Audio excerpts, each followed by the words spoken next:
The AI for Good Global Summit, convened by ITU, recognizes the joint responsibility of governments, the private sector, United Nations agencies, academia, and others to ensure AI reaches its full potential while preventing and mitigating harms.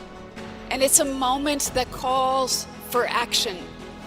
And today I'm calling on each of you to use this summit to help the world to better understand what kinds of regulations, what kinds of guardrails we need to put in place right now.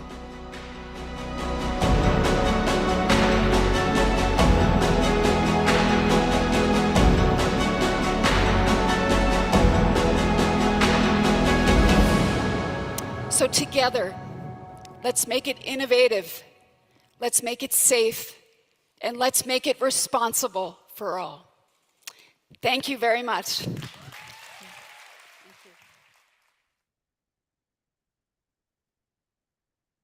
Welcome to AI for Good, the leading action-oriented, global and inclusive United Nations platform on AI. Organized by ITU, in partnership with 40 UN sister organizations, and co-convened with Switzerland. The goal of AI for Good is to identify practical applications of AI to advance the United Nations Sustainable Development Goals and scale those solutions for global impact. In today's session, we're counting on you to use the live video wall feature to ask questions and post comments to help create an engaging discussion. We encourage you to stay until the end to chat, connect, ask questions, and network with our distinguished panelists and world-class AI experts in the neural network. It is now time to kick off the session and welcome our first speaker. The floor is yours.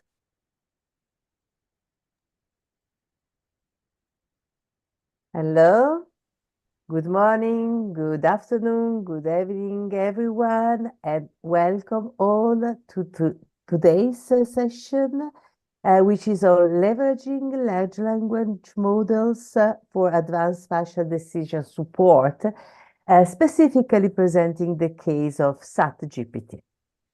My name is Maria Brovelli. I'm professor of GIS at the Geoinformatics Engineering Master of Politecnico di Milano, and I'm also the head of the GeoLab, which is Geomatics and Earth Observation Lab.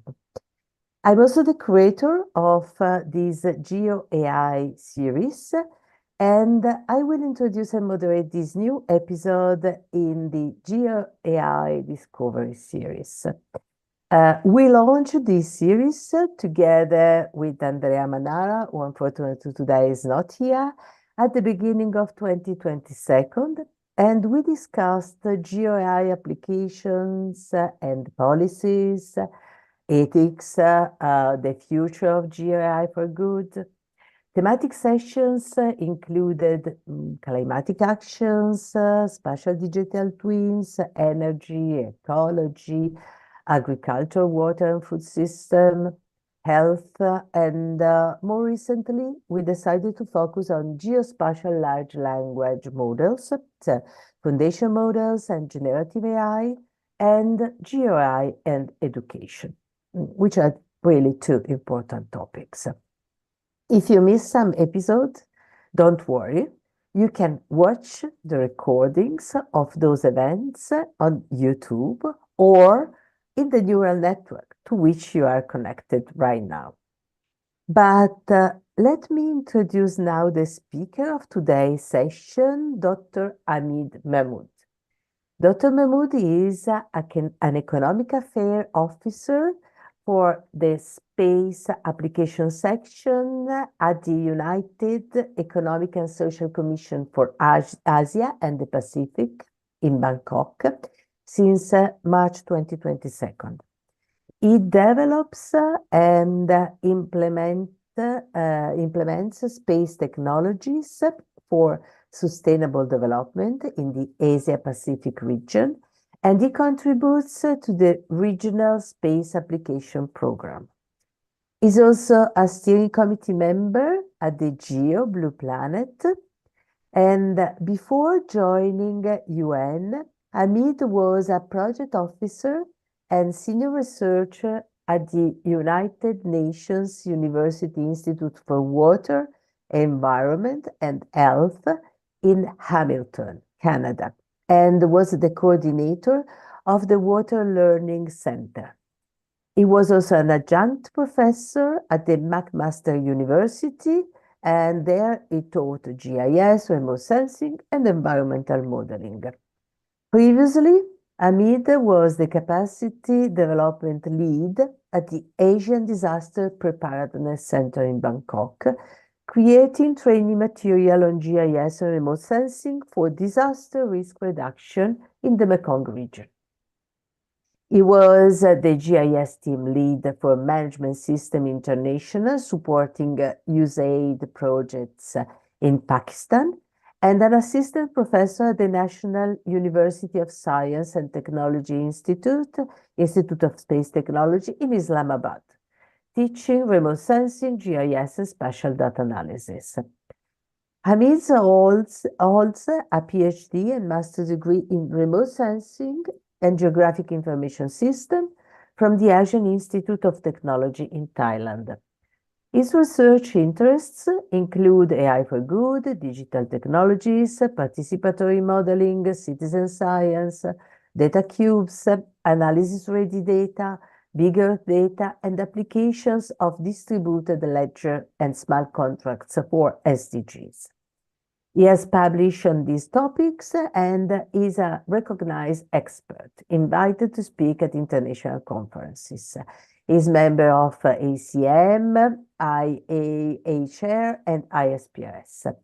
Hamid, your CV is impressive, showcasing a remarkable career dedicated to innovative application of space technologies, but also sustainable development and capacity building, along with significant academic and research contribution. So at this point, we are looking forward to learning something more about SATGPT and your project.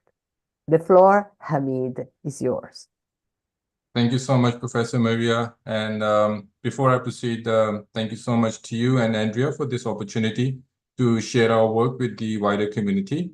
So I'm going to proceed with the presentation. I'm going to share my screen. Just to confirm, everyone can see my screen? Yes, we can. Okay. Yes. Okay, perfect. Okay, so we're going to start. Good morning, good afternoon, and good evening to all the colleagues, partners, and friends who are joining in. Like Maria said, my name is Hamid Mahmood. I'm the Economic Affairs Officer at the Space Application Section at UNSCAP. And today I'll be presenting our work on leveraging LLMs for advanced spatial data support, the case for SATGPT. So my presentation is divided into 3 sections. In the first section, I'll give you a brief overview of UNSCAP and the mandate that we have from our member states and how do we work. This should not take more than 2-3 minutes, but it will set the ground for SATGPT. And then followed up with that, I'll have a detailed discussion into SATGPT, its evolution, and where we are at right now. So the majority of the presentation will be focused on SATGPT, and if at the end, time permitting, I'll share some more details of the additional projects that we are implementing in Asia and Pacific, which have an element of LLMs and GeoAI. So at SCAP, we follow the Asia Pacific Plan of Action on space application for sustainable development. That's the 12 years plan of action.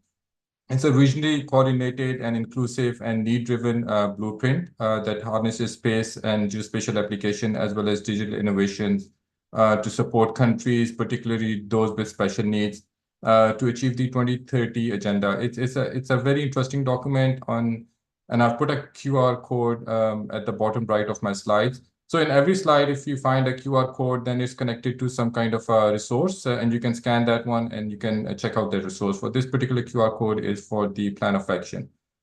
So for this plan of action in October 2022, we started the second phase that also marked the independent evaluation of phase 1. And then there was a little bit of course correction. And what that emphasized was that we need to make sure that we start using more of digital technologies to address the challenges that we have in Asia and Pacific. So we entered the second phase of the plan of action at the fourth ministerial conference on the space application that held in Jakarta in October 2022. And the second phase runs from 2022 to 2026. The initial of the phase is marked by the adoption of the Jakarta Ministerial Declaration. And the declaration defines the pathway for next 4 years. And on the left side of my screen, you'll see that the theme for the next 4 years, or 2022, 2026, there's a big focus on leveraging innovative digital applications. And SATGPT is part of that initiative. In addition to this, in April, we had our commission session, which had the theme of leveraging digital innovation for sustainable development in Asia and Pacific. So you can see that overall at UNSCAP, there's a greater push to adopt digital innovation, as there is an understanding that digital innovation will provide the much needed push to address the challenges that we are facing, particularly in Asia and Pacific. So this was the details for our modus operandi, that what is giving us the mandate to use these digital innovations to come up with new solutions to the challenges that we're facing. Moving on to SATGPT. During this part of the presentation, I'll give you an overview of the SATGPT and how it has evolved over 5 years. So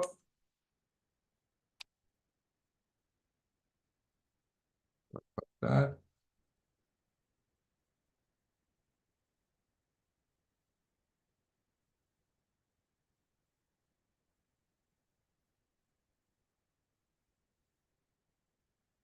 Okay, sorry about that.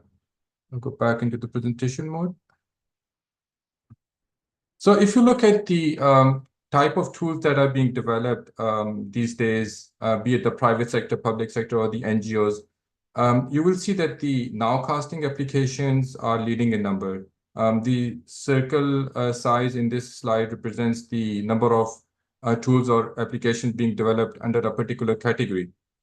And that's pretty understandable that on your mobile phones, you have weather forecasting applications, which are essentially nowcasting applications. And with the advent and adoption of AI, we see there's a higher number of applications which are forecasting now. And the hindcasting applications are the least developed apps. And that is what we're focusing on at SAS or UNSCAP, the hindsight applications. But the question from your end would be that why are we developing hindcasting applications where everybody else is developing nowcasting and forecasting? So you see, the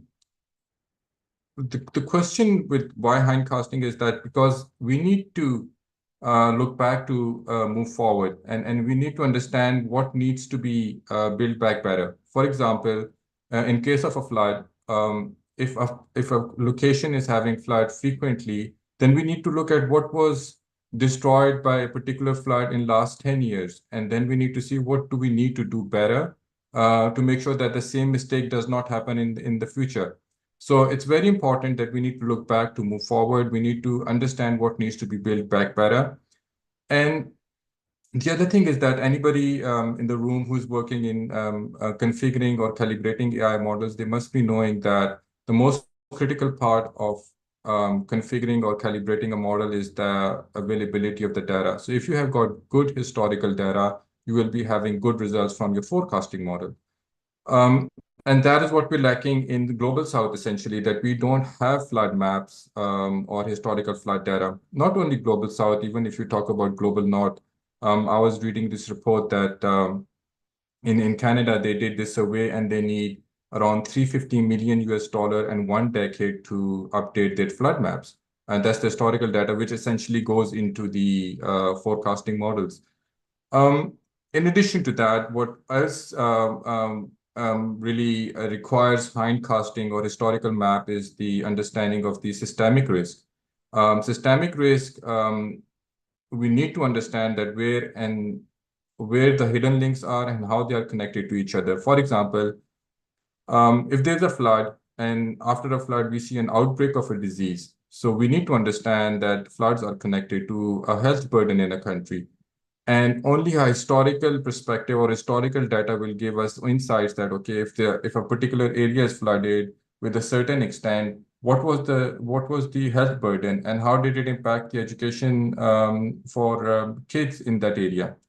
So all of these are connected, and then we need to understand that, and we need to make sure that we make smart investments.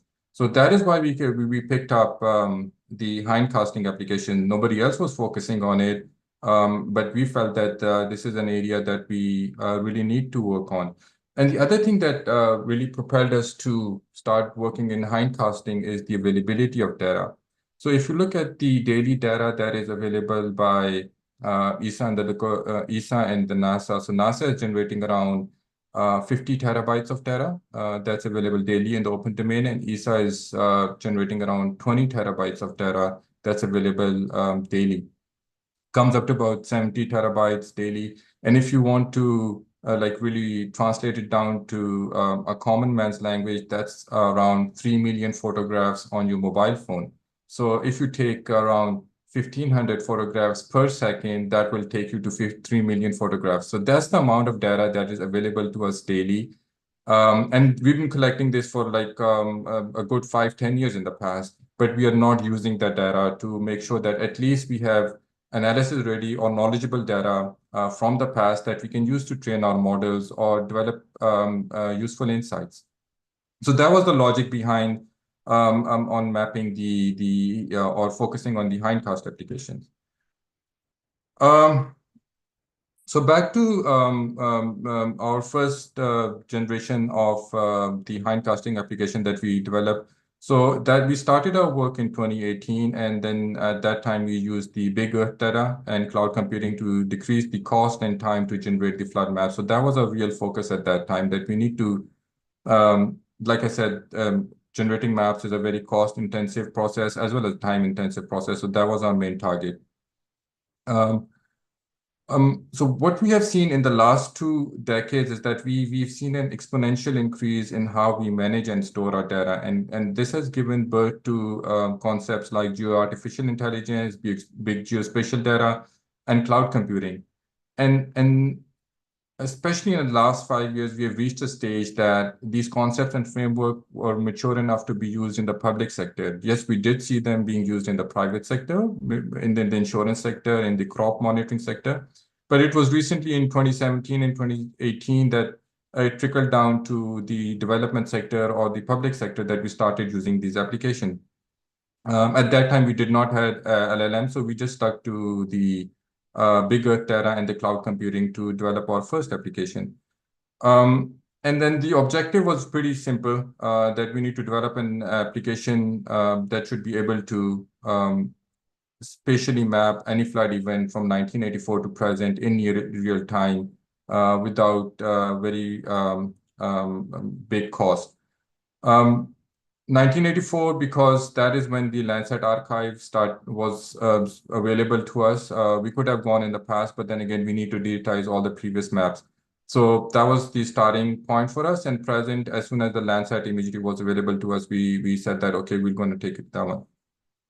So we started developing our model, and then we realized that the objective was pretty simple, but the execution was kind of complex. Just to give you an idea, that to generate a single flood map, we compute around 600 lines of code, and it computes around 200 to 1,000 GB of data in under a minute to generate a single flood map.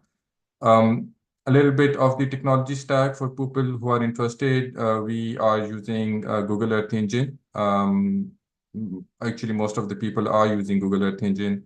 And then we are using Mapbox as the base map. I'll come to the technology stack a little bit later. But the essential engine that drives the data crunching is the Google Earth Engine. Once we generated the maps from our algorithm, which was published as an open source publication as well, we did the validation exercise globally, but with a special focus on the global south. And the mean accuracy was 82%, which we think is acceptable. And then we shared it with our stakeholders, and they also thought it's acceptable, considering that you are not investing a lot of resources in terms of time and money into this. So this tool provides a simple user interface where you can tweak different variables. and map the flood. So we host it on Google Cloud VM, and we're using Mapbox GLS, like I said, for 3D maps as well as the building footprints. The tool was listed in the 2022 Climate Change Innovation Compendium and also won the 2021 Popular Science Best of What's New Award. But there were issues with this tool. For example, when we shared it with people or decision maker, policy maker in the Global South, it was still a little complicated for them because you can see there are a lot of control elements that they have to define. And also there was a learning curve attached to it on how to actually use the outputs from this tool. So these are some of the results that were used in the field from the flood mapping tool. That's the first generation of the flood mapping tool. And then what we've done here is that each of the building is ranked based on the risk it has, and then we overlap it with the flood map. And then you get a very interesting study on the hotspots in a particular city, which have been impacted by floods in the past and which need attention by the local city or the local government. One practice that we adopt at the SCAP or SAS is that whenever we generate a tool, we try to make sure that whatever learning happened during the development of the tool, we share it with the public, and we try to make it as open as possible. So this is the first course that we developed on the Water Learning Center. So if you're interested in mapping any kind of water body using different water indices, this is the course that you should take. It's using Google Earth Engine, and we have given snippets of all the water indices, and we've done kind of a comparison. It takes about 8 to 9 hours to complete this course. You can reuse the snippets; they are open to use. And at the end of the course, you do get a certificate. And again, the QR code is there, so you can scan that one and access the Water Learning Center.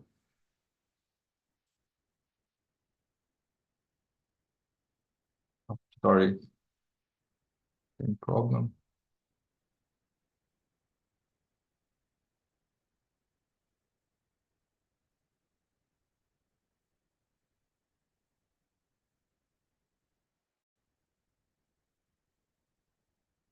Sorry about this. Okay. So we've done this part. We've looked at the video. We looked at the course. Now we go to the current situation.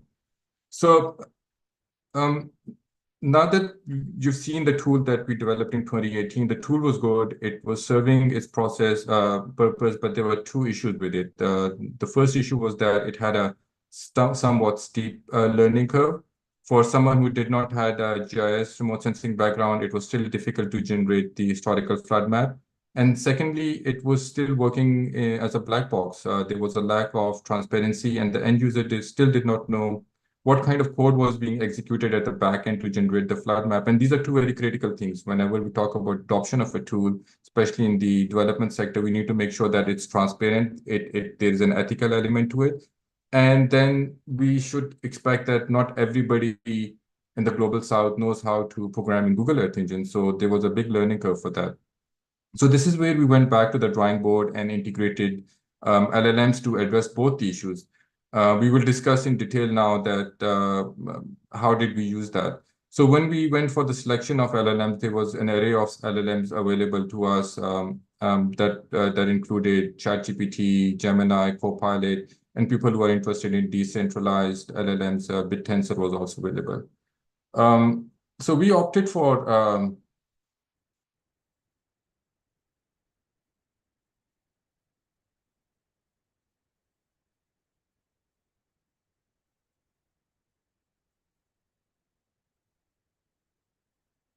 ChatGPT, and I'll come to the reason that why did we opted for ChatGPT. Let me go to the quick slide. Okay. And then I'll come to the exact reason that why did we not select Gemini or BitTensor. And then that's the detailed discussion. We'll come to that one. But the first step that I'll give you a flow of the SATGPT, and then during the flow, you will understand the reason for selecting ChatGPT. So the first step that user does is that in the web app, the user writes a prompt, just like you would write it any LLM. The prompt would read something like map the 2010 flood that happened in north part of Bangkok. That's all the user has to write. So this is where we are removing the learning curve, that the user does not have to click on different control parameters to configure the code that is generated at the back end. The user just writes the prompt, and based on that prompt, what the LLM does is that it extracts the location as well as the start date or the end date. So in that case, the LLM is able to extract Bangkok in 2010. So it will check its archive and see that, okay, in 2010, if the flood happened, what were the start date and the end dates? So this is something that the LLM picks up from the prompt from the user. The next thing that the LLM does is that it writes a code. So those of you who have been using LLMs, they do know that most of the LLMs are really good at writing code. We did a comparison, and then there's literature available as well. And we found out that ChatGPT writes the best code for Google Earth Engine. Not Gemini, not Copilot, not BitTensor, but with ChatGPT. And that was the reason that we selected ChatGPT. So once that code is written, the application sends that code to Google Earth Engine, where the code is executed and the output is generated. And then that output is sent back to the customized UI. And then the end user is able to view the flood map. So all of this cycle happens within 15 to 30 seconds from writing the prompt to actually mapping the flood. So, so you see that the most critical part is that we had to make sure that the correct Google Earth Engine code is written. And then that is where ChatGPT is critical. So this is what our tool looks like right now. So it's a prompt-based mapping tool. You just write a prompt, you enter it, you select the sub area, and then it would map the flooded area for you. Then we have integrated the socioeconomic data as well as the building footprint that are coming from the map box. And you can just do the overlay analysis. And the other thing we've done recently, based on the request from the countries, is that we have integrated this functionality to map hotspots. So over a period of 5 to 10 years, you can actually map the hotspots in a particular area. So it's just not a single flood. You can do a lot of analysis, like advanced analysis. And well, I'll come to this one later on in the slide. Just like any other tool that we develop, we try to make sure that we share the information or the knowledge generated with the rest of the audience. So as you would have seen, that we have added additional functionalities to the tool. These include the integration of building footprints, socioeconomic data, and ability to map hotspots. Just to drive in the point that just for a complex operation like mapping hotspot, it takes about 15 to 30 seconds from writing the prompt to getting the results. If you try to do this whole process manually, it can easily take you around 1 to 2 hours just to get all the historical flood maps for the last 5-10 years, do an overlay analysis, overlap them, and then to generate an output that can be easily consumed by the end user. For transparency, what we're doing in SATGPT is that the user has the ability to download the code that's written by ChatGPT. And when you scroll down, there's an option, there's a button to download the code, and then you can execute that code on your own, or if you want to modify the code, you can do that as well. So like I said, okay, so what we are doing in 2024-25, we are expecting ChatGPT or SATGPT to turn into a multimodal system. And what we would like to do is that rather than writing a prompt, probably you'll be using a voice command. And then this is what the prompt would look like. That here's a picture of data collected in the field. Use this to map the children impacted by the 2024 floods in Afghanistan, and you will have to map the floods as well. use all the available sensors, also create a Power BI situation dashboard, and use the UN base maps, pick up the authentication from my keychain. And all of this can be done by ChatGPT or any other LLM within, I would say, 6 to 12 months. We have already cracked how to use the voice notes as well as pick up the data from pictures. That is something that we cracked, and then we're seeing how we can integrate it with Power BI or other open source platforms which can create the dashboard for us. So it would be like replacing a geospatial analyst who is into visualizations, or maybe just creating a very good first draft for that person. So this is what's happening. It's going to happen in 2024, 25. We will be sharing the next version of the SATGPT by the end of this year, which will have a multimodal input option in there. So coming back to the course, and I think this is something pretty relevant. So just like I said earlier, that any tool that we develop at Space Application section, we want to share the learnings with the community. And we've developed an online course which is available on the UN Water Learning Center. This course is titled as the Intro to Geospatial Data with ChatGPT and Google Earth Engine. The course can be launched. The course was launched in December 2023, and so far around 2,500 to 3,000 students have enrolled in this course. So that's like approximately 500 enrollments per month. You can enroll in the course using the QR code given on the screen. Before we proceed to discuss the course in detail and why it is critical, we are going to do a small poll. There are just 3 questions, and it would help the discussion if you can answer the question. So Julian, can we have the first question, please? Sorry, can you repeat that, Hamid? Can we have the first question, please, from the poll? Yeah. So do you use Okay. AI tools like ChatGPT, Gemini, or Bitensor for your daily tasks, such as coding, data analysis, or content creation? So far, we have 71% of participants that have voted yes, and 29% Okay, awesome. that have said no. Okay. And for the second question, for those of you who are using ChatGPT or LLMs, do you often change or rewrite your question to get better responses to these AI tools? So 67% have voted yes. Okay, awesome. And then the very last question, when you ask the same question multiple times to LLMs, do you get the same answer from the AI tool, or do the answers vary based on when you ask the question, or what previous conversations you were having with the ChatGPT? 33% have voted yes. Okay, awesome. So based on the questions, we can see that there is variance in the answer based on the number of times we ask the question or when we ask the question. So this is kind of tricky in a sense that if we are working to map floods, which is very critical information, you don't want the flood extents to change based on how, let's say, LLM is feeling on that particular day, right?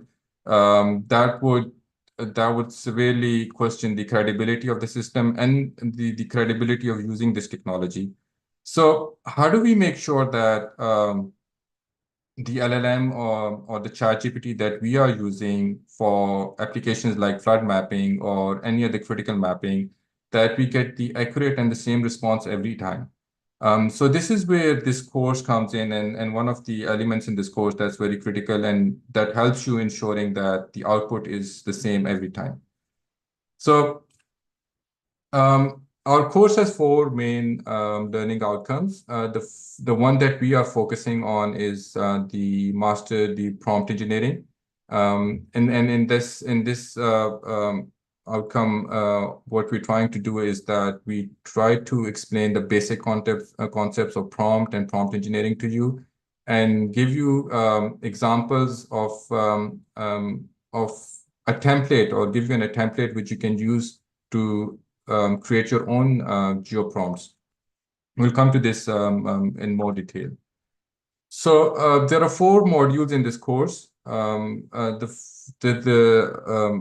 module that we are going to focus on is the understanding ChatGPT for geospatial data analysis.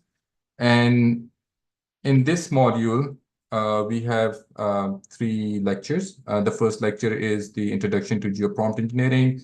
And then again, the benefits and limitations of using ChatGPT for geospatial analysis, and then integrating ChatGPT with Google Earth Engine.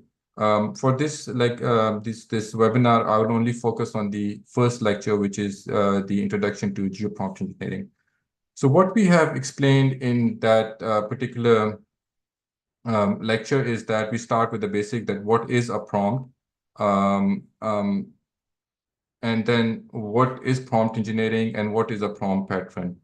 So just to summarize the lecture for this presentation, essentially we learn to craft the right prompt in the terms of words and context, and format to get the most accurate and relevant information. And then I'll show you the examples later on in the presentation, and then you'll get the idea that what do I mean by the using the right words, context, and format. So sticking to a geoprompt, there are certain elements in a prompt that we have to use when we are processing a satellite imagery. The first one is that we have to be specific in terms of persona. So by persona, I mean the end user. It could be a weather scientist. It could be air pollution mapping expert. It could be a flood mapping expert. So all of them would require a different type of output. For example, for an air pollution expert, water would mean as a sink.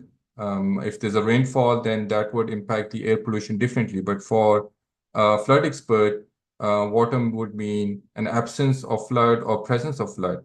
So we need to define persona, and that would really help ChatGPT to generate the right kind of code. The second thing is the language. Do you want the LLM to generate the code in Java, Python, or Rust, whichever your language is, or the one that you're using on your platform? Then come the functionality.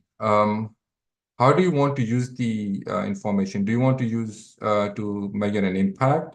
Do you want to monitor a certain phenomena, or do you want to forecast a certain phenomena? So monitoring and forecasting would generate different kind of outputs. For example, if you're looking at the air pollution, if you want to monitor, let's say, a particulate matter PM 2.5, and then if you use forecasting, then that's a different set of codes or commands that will be generated by LLMs. And for context, we want to make sure that we mention the libraries if you are creating graphs, area of interest, and the analysis date range. So if you miss any of these, then the code will not be specific. So for example, if you remove the analysis date range, then it will generate a code, but for a date which is not related to the problem that you're trying to solve. The other thing that is very critical in mentioning inside a geoprompt is the sensor type, bands, and the visualization parameters that you want to use. So if you just mention map flood using Landsat, then that would not solve the problem. But if you mention that, okay, pick up band 3, 4, 5, then that would actually help write a code which is very relevant and is correct in all situations. And it's, similarly for visualization parameters, you don't want the flood map to have a different color every time, because then that would cause problems for the end user. So these are all the parameters that are very discussed in detail in the course. And then these are very critical to make sure that you get the accurate output every time. I will just show you an example of the geoprompt that we have explained or discussed in the course. So this is an air quality researcher. So you see the persona is being explicitly defined over here. Specializing in remote sensing, your objective is to proficiently employ the Google Earth Engine JavaScript API. So we're mentioning the language over here. for air quality assessment. So this is the function over New Delhi, and then this is the AOI. So in just 2 lines, we had to make sure that we are giving it a bounding box in addition to the functionality as well as the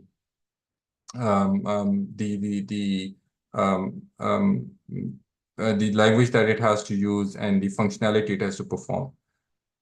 And then we are also mentioning the sensor that it has to use in detail. We just don't say Sentinel-5P. We actually go like, okay, this is the image collection inside Google Earth Engine, and this is the image ID that you have to use. And if you keep going down in the prompt, you'll see that we also give the date and also the visualization parameters. And at the very end, for spatial representation for the output, we even give it the boundary or extent in which the analysis has to take place. So whoever is interested in building an application like SATGPT, so you have to make sure that whatever prompt a user gives, at the back end, when you're asking ChatGPT to generate code, you make sure that all of these are parameters are mentioned when the instruction is giving to generate the code.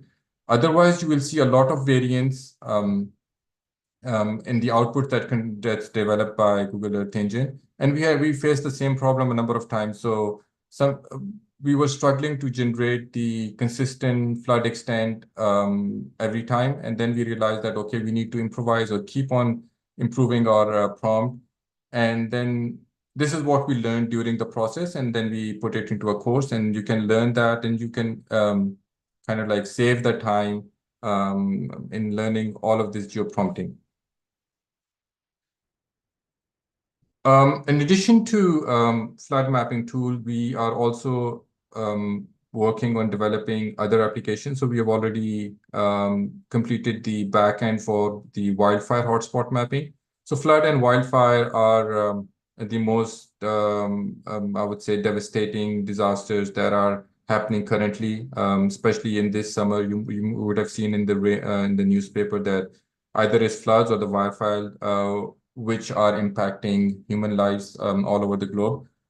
So we've done the base work for wildfire hotspot mapping, and we're going to release the application for that as well. And in 2026, we want to do the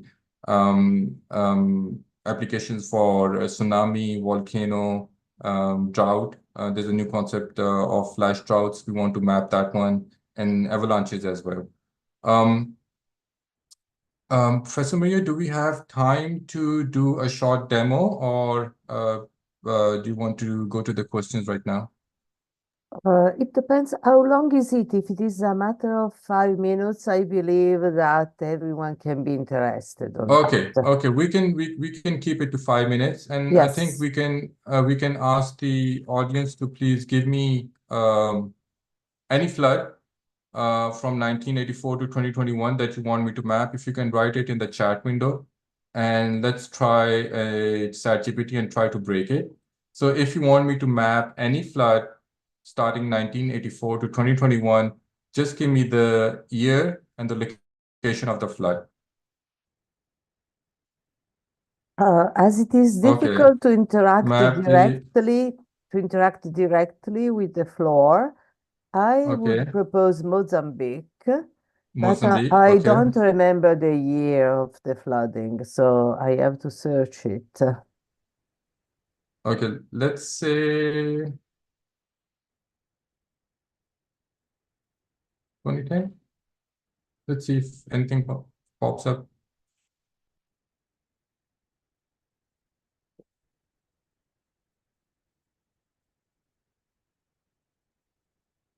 Okay, let's say if a flood happened in Mozambique in 2010. So when I do the prompt, 2023, there was a big flooding in Maputo.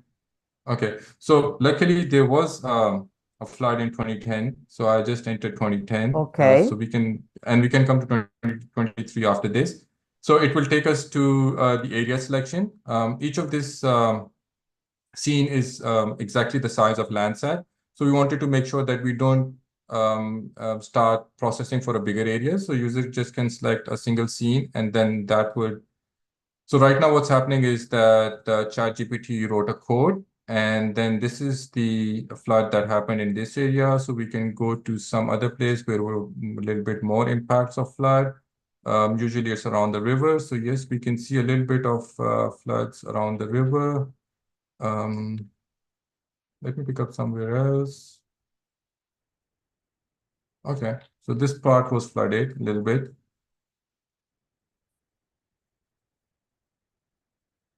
Maybe this part. Okay, so yeah. So flooding is pretty evident over here. And then if you want to view this area in 3D, we can always do that as well. And if I don't know if there's population around here, if there's population, the 3D building should pop up. How do we validate that one? So we can turn on the land use line cover, and we can see that this is not a populated area. So you see that I can do this basic analysis very quickly and without knowing the area. So I was able to map a flood, and I was able to overlay it with land use line cover and do basic analysis. So I can see that this area is dark blue. So it's kind of a permanent water body or herbaceous or mangrove area. So, or a grassland. So it does not have any population, but it was flooded in 2010. Again, I'll invite everyone to please join in, explore the tool, try to break it for us. And it's still a work in development. It's just 6 months old. So there are still nuts and bolts that need to be fixed. But we do believe that this is the next generation of how tools or geospatial tools are going to evolve and are going to work. So I'll stop here, Professor Maria. Over to you, please. Thank you. Thank you so much, Hamid. Really amazing. So I invite everyone to try it. And yes, and congratulations for this tool that you are proposing. I will try by myself as well because I'm very, very interested. So first of all, the first question of the floor is the link to the tool. Okay, it's satgpt.net. I will paste. Okay, so it. simply Yeah. printing satgpt.net. Exactly. Okay, it's possible. Thank you. Then I have some questions. So first of all, when you spoke about the course, is there a fee to pay or it is free of charge? It's a free course and it's a certified course. So this is the page, and the QR code is also available in the presentation. It's a certified course, 10-hour course, and it's free. There's no fee charged. And again, we are available as instructors. So there's a discussion board inside the course. If you have any problems, we do interact with the participants and we answer those questions. Fantastic. And it can be taken also in a synchronous way. So there will be videos available if people cannot attend in a synchronous way. Exactly. This is a self-paced course. You can take it at any time as you like. Actually, there are a couple of universities who have used this course as part of their credit hours as well. So you are most welcome to do it. You can use any information available in the course as part of your course development or sharing with your colleagues. So it's royalty free. Everything is free in this course. You can use it as much as you like. Okay, so what is the license? The course is available. Do you put a specific license? I will get that information for you. So this license is under the Water Learning Center. So I will check what license does Water Learning Center have. I'll share the information. Yes, in such a way that people also can know how they can reuse part of this material. And obviously, I invite everyone reusing at least in mentioning the source of the data, because this is very correct. And so it must be done. Then I have one question from the floor, and then I have plenty of questions, but I will try to limit myself. So there is a question from Artemi Ivanov saying, I wonder what 82% mean accuracy actually shows. There can be 10% accuracy in 10% of the cases, making this model unusable, as long as it is balanced out by the majority of the accurate cases. So if you can better explain these 82% mean accuracy. Okay, perfect. Excellent question. So I think this map would help explain this mean accuracy. So these are the areas where we mapped different or carried out the validation exercise. So for example, for the flood that happened in Bihar in India, the accuracy was 76%, meaning that the flood map that our tool generated was 76% accurate. Similarly, in Nigeria, it was 79% accurate. But the accuracy went up when in Australia to 88%. So based on these, we took out a mean accuracy, which was 82%. The lowest that we got was 76 from, I think, a subset that consisted of 25 floods. And the highest we got was 88%. And the mean for all of these case studies was 82%. But I also agree that there could be an outlier where the accuracy could be 10%, but we would treat that as an outlier because the majority was between 75 to 80 or 90% band. Okay, thank you. I hope that you answered, so at least I understood perfectly. So I hope that also our friend Atemi is happy about your answer. I have, again, with respect to accuracy, because it's one of the main problems, as a matter of fact. So I have one question which is partially related to accuracy, that is specific, the part related to hallucinations, because large language models are known sometimes to provide hallucinated answer. So what about hallucinations in this specific case? Did you experience something like that? And what is, in your opinion, the way of trying to overcoming these hallucinations? Maria, we did experience hallucinations, and the highest number of hallucinations were when we failed to mention the persona. When persona is not mentioned, then ChatGPT would assume the persona, and then that would skew the results. For example, for air quality monitoring, if we don't say it's an air quality researcher, then probably it will pick up an environmental activist, and that would be totally different results. They would be exaggerated results. So yes, we did experience hallucination, but again, this is a template which reduces the hallucination by a greater degree. So we always kind of like prescribe or recommend that use persona, make sure that you have the visualization parameters, the exact sensors that you want to use, and limit it to the AOI. Don't leave it open-ended to a whole region or a country, because that gives it a playing field, right?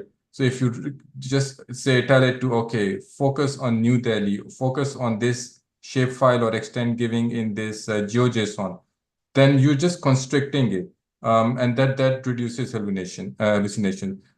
There were times when it showed us maps, the whole country was flooded, and then it was using fictional data sets.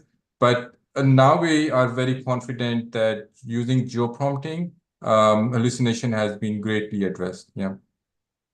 Yeah, and then I have also another question, which is again partially related to that, because my question is very general. Is it possible to ask also for the sources that were used for producing these results in such a way that I can also understand, looking at the sources, if it can be more reliable or not?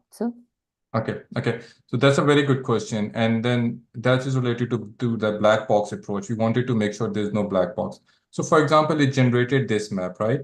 And then if we go to the download GE code, so this tool will give me the exact code that was generated by the tool. So this is the code that the tool executed to get that output. So again, this would give you the source as well as the data sets that were used and everything. So there's a sense of transparency as well, that you don't get that black box feeling. And again, for a hotspot, it will generate a different set of tool for a location where Landsat is not available. Probably it will start picking up the GRC data, and that will generate a different set of code. So every time this code that's generated by ChatGPT is different based on the sensor data is available or the location or the flood dynamics, and you can verify or validate it. Okay, but you can verify it. Oh, definitely. Yeah, you have the list. That is very important because you have the list of the sources about the data, the code, and everything. And this is providing a good transparency because obviously we want to avoid as much as possible to have this black box. Also because we cannot see how to improve the model. On the opposite, if we know what is behind it, we can also think about how to improve the model. Exactly.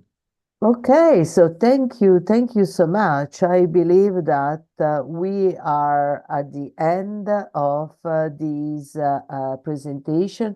I want Hamid really to thank you and to congratulate because this is a wonderful tool. This is a wonderful tool, and I recommend everyone attending this webinar to try to use it. I will recommend also to my students to try to use it and reporting also to you if there are problems, because obviously it's a way also for testing this product.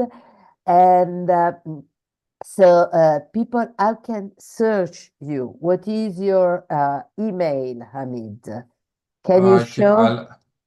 I will drop it here. Yes, super good.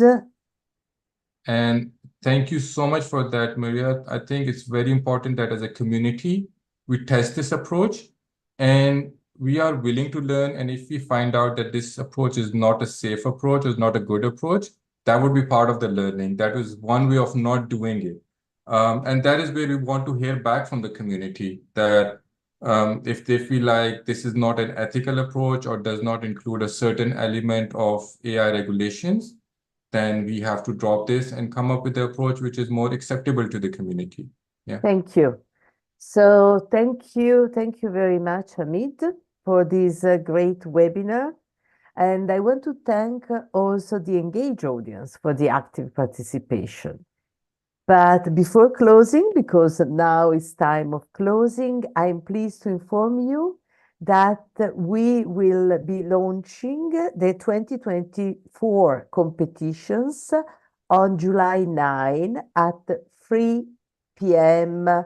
Central Europe Summer Time. We will have the presentation of two problem statements. The first one is agriculture plastic cover mapping with satellite imagery, and this challenge is proposed by FAO. And the second one, which is in line also with this webinar, is ground level NO2 pollution estimation, which is proposed by two Italian universities in the frame of an Italian national project, GeoAir, the University of Padua and my university, Politecnico di Milano. And please consider that we plan to launch more problem statements this month. So stay tuned to those exciting developments in GeoAI. And thank all of you again for your participation. Thanks, Hamid, a lot. And with this, let me give back the floor to Anna.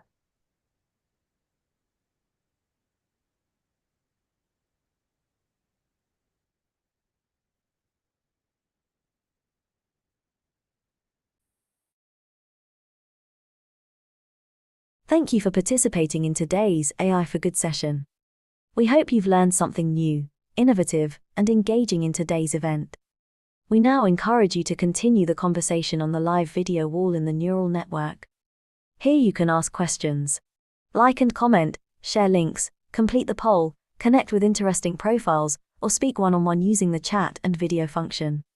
We invite you to explore the lobby, try the smart matching quiz, visit the virtual exhibits, poster boards, the e-shop, and build your personalized AI for Good program. Let's shape the future of AI for Good.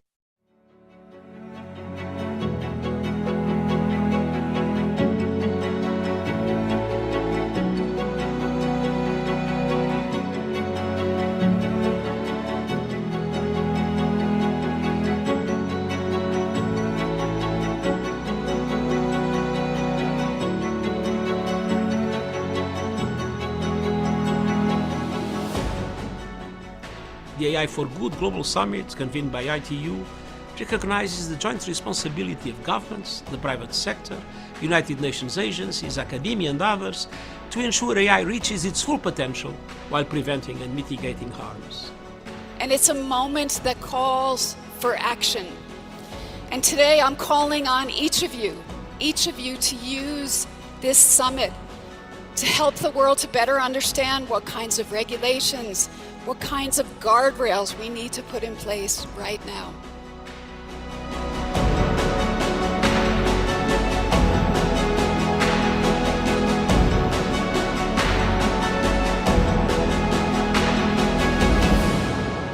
So together, let's make it innovative, let's make it safe, and let's make it responsible for all.